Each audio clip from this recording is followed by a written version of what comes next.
Salut à toutes et à tous, nous sommes le vendredi 25 septembre 2020. Vous regardez l'actu démasqué, notre module d'infos commentées qui est désormais hebdomadaire. Au sommaire, nous reparlerons de la crise du coronavirus, des inquiétudes et des polémiques en France sur la deuxième vague, mais aussi et surtout des effets sociaux et économiques ravageurs de cette crise sanitaire qui sont occultés ici et ailleurs dans le monde par un festival de faux débats. Les dernières péripéties de la Macronie, dont la parole et la crédibilité ont encore été dévaluées ces derniers jours avec les suites de l'affaire Leguet et le retour par la fenêtre de la fameuse loi Avia sur la haine en ligne. Mais aussi d'un nouveau concept, celui de créolisation.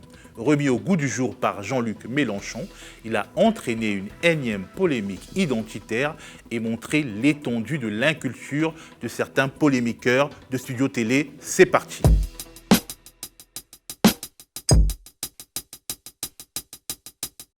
Le gilet jaune Jérôme Rodriguez a été cité lors du dernier épisode de l'actu démasqué. Faut dire qu'il a le sens de la formule. Du coup, on a eu envie de le citer encore. Le vrai virus dont souffrent la France et les Français aujourd'hui, c'est pas le Covid, c'est la poche vide, le ventre vide, le frigo vide. Il a raison. Il y a de fortes chances que l'histoire retienne que la crise sociale consécutive à la crise sanitaire a créé plus de morts et de misère que la crise sanitaire elle-même. Nous faisons semblant de regarder ailleurs en nous enivrant de polémiques stériles. Mais le démon de la pauvreté est là et il se répand.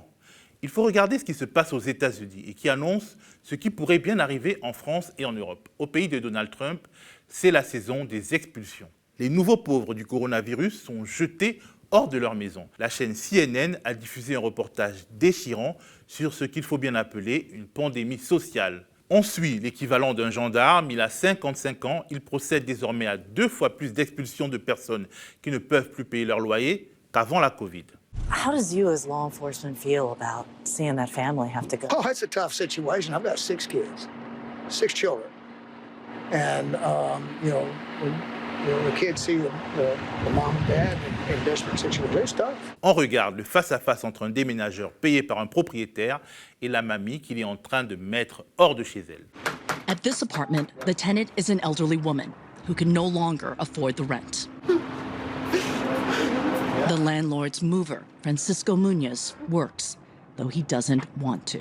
C'est dans ce contexte terrible que s'est créée la start-up CIVVL, qui n'est qu'une entité d'une autre start-up qui fait son beurre dans la gig économie, l'économie des petits boulots.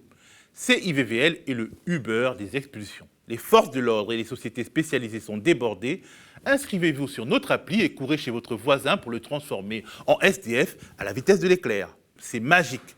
Tout le monde peut devenir en un clic huissier de justice. La crise qui vient sera terrible, mais elle est déjà une aubaine pour les fonds d'investissement, les banquiers d'affaires et les autres nababs de la pauvreté. Et pendant ce temps, dans la rubrique « Pas le Gorafi », un nouveau marché s'ouvre dans le secteur aérien par temps de Covid, celui des vols sans destination. En gros, vu qu'il est de plus en plus difficile d'aller d'un pays à un autre en raison des restrictions sanitaires, des quarantaines obligatoires et tout, les personnes qui sont accros à l'avion, oui, parce que ça existe, elles font le voyage de l'aéroport de leur ville à l'aéroport de leur ville. En Australie, par exemple, le prix du billet d'avion Sydney, vendu par la compagnie Qantas, va de 500 à 2300 euros. Un peu cher le tour de manège, n'est-ce pas? Un peu cher aussi pour l'environnement. Mais bon, la compagnie a promis de payer pour compenser les émissions carbone de son vol qui n'allait nulle part. Bref, on est en 2020. Serons-nous reconfinés à la Toussaint? En tout cas, en France, le gouvernement montre des signes de panique. À nouveau, on a une carte de France qui distingue les zones normales, en alerte renforcée et en alerte maximale. Et en alerte maximale, on a la Guadeloupe et Marseille, dont les bars et les restaurants devront fermer, entre autres mesures drastiques.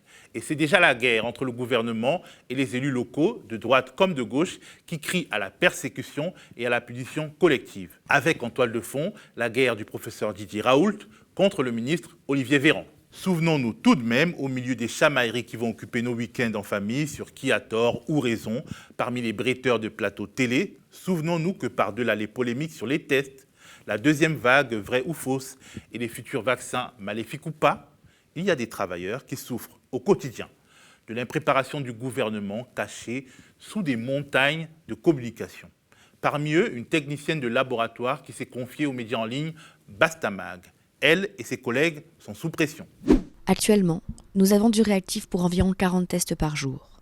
Or, nous en effectuons quotidiennement entre 50 et 70. Nous avons commencé à congeler les prélèvements et à déléguer nos analyses à d'autres laboratoires qui ont encore du produit. Nous faisons les prélèvements ici et nous les envoyons ailleurs. Mais ces laboratoires sont eux aussi surchargés et nous demandent d'arrêter de leur envoyer de nouveaux prélèvements. L'un d'entre eux a 600 tests en attente d'être analysés. Aujourd'hui, les résultats arrivent 7 jours plus tard. Bref, la France n'a pas encore rattrapé son retard en matière de tests sur d'autres pays développés. Et bien entendu, la pression ne s'exerce pas sur les responsables de ces couacs au sein du gouvernement et des agences spécialisées, mais sur les techniciens de laboratoire. Nous sommes tellement surchargés de travail que nous craignons de faire des erreurs. Nous n'avons pas le droit de passer à côté d'une leucémie, une méningite, un paludisme.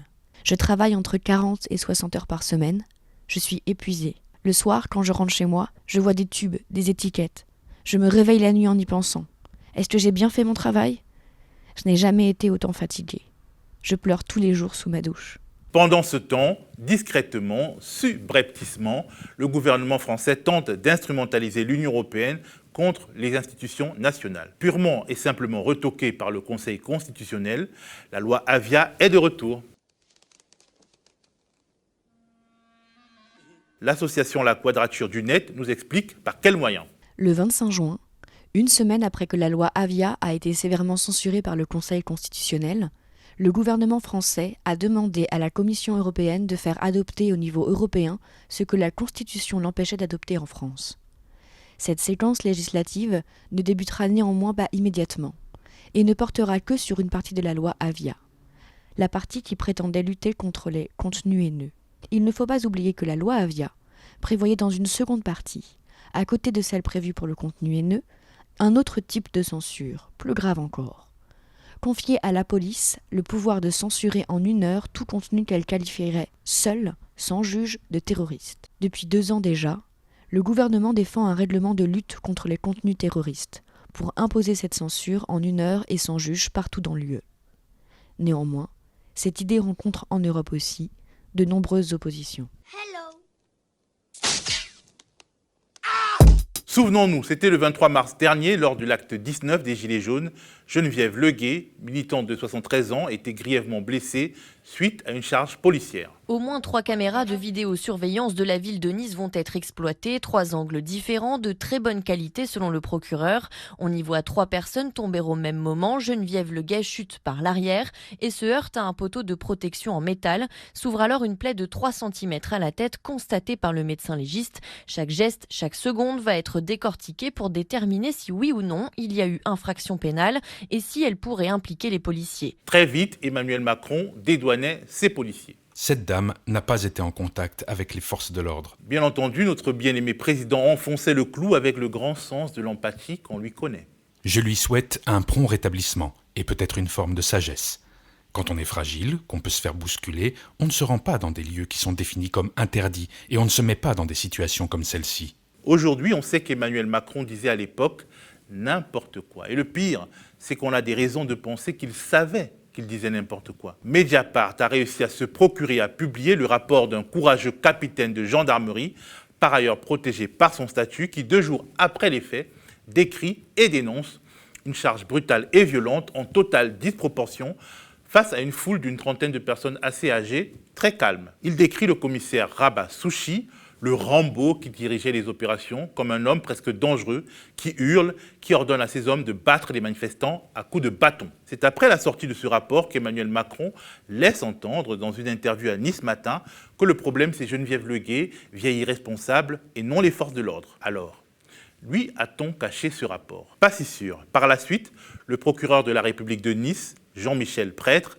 va mentir sur la nature des blessures de Geneviève Leguet, pour ne pas mettre le chef de l'État dans l'embarras. Bref, si au final l'IGPN, grande blanchisseuse des abus policiers, finit par sortir un rapport qui rend justice à la vérité, ce n'est pas grâce à un sursaut d'honnêteté, comme l'explique le syndicat Vigie. Seul le rapport et les images vidéo de l'escadron ont pu faire la lumière sur la réalité de cette journée et ont pu inciter fortement l'IGPN à rendre des conclusions défavorables au commissaire Souchi.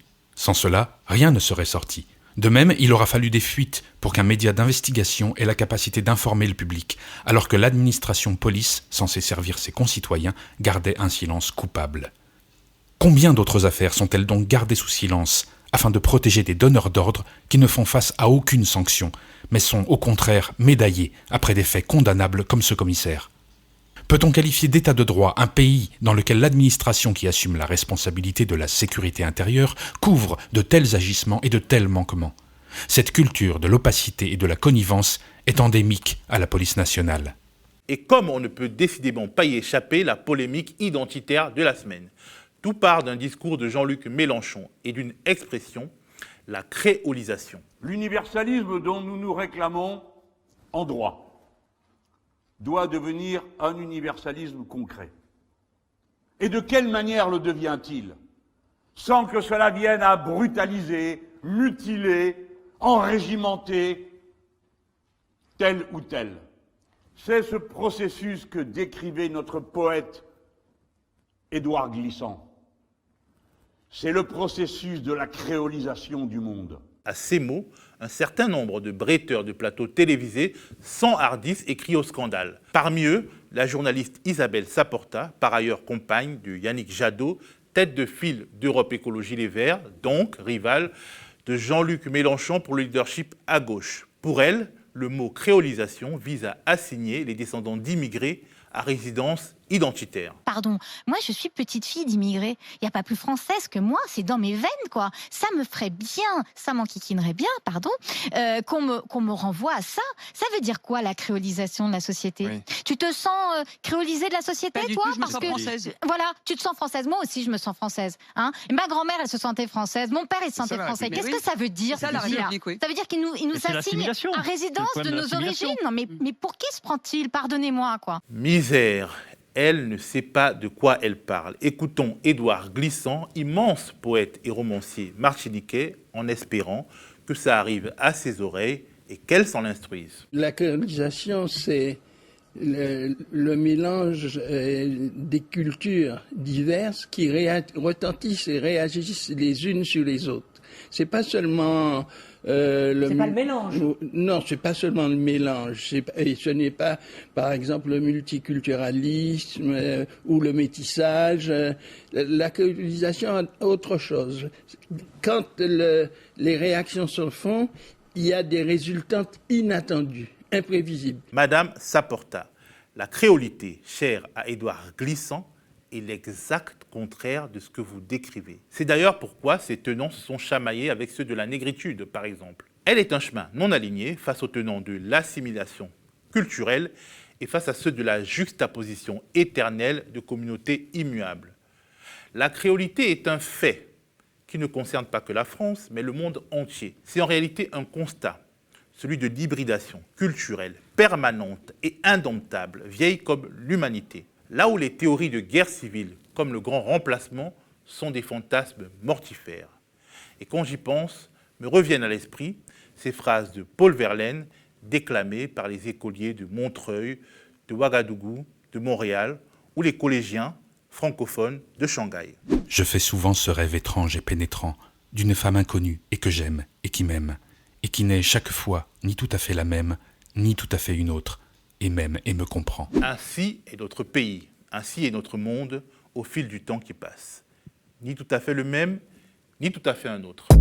Voilà, c'est fini pour aujourd'hui. Alors que nous étions en train de monter cette chronique, nous avons été informés de l'attaque à l'arme blanche qui a visé le bâtiment qui abritait par le passé le siège de Charlie Hebdo. Ce bâtiment où les frères Kouachi avaient semé la mort en 2015. Charlie n'y est plus, mais nos confrères de l'agence Première Ligne Télévision, si. 2 d'entre eux ont été grièvement blessés et toute la rédaction est traumatisée, ainsi que tout le quartier. La Société des journalistes du média et l'ensemble des travailleurs se tiennent aux côtés de toute l'équipe de Première Ligne TV. La liberté de la presse, la liberté tout court, l'égalité et la fraternité méritent qu'on se batte pour elles. Nous le ferons. Bien entendu, le média reparlera de tout ça. Quant à notre actu démasquée, elle sera de retour vendredi prochain. À plus.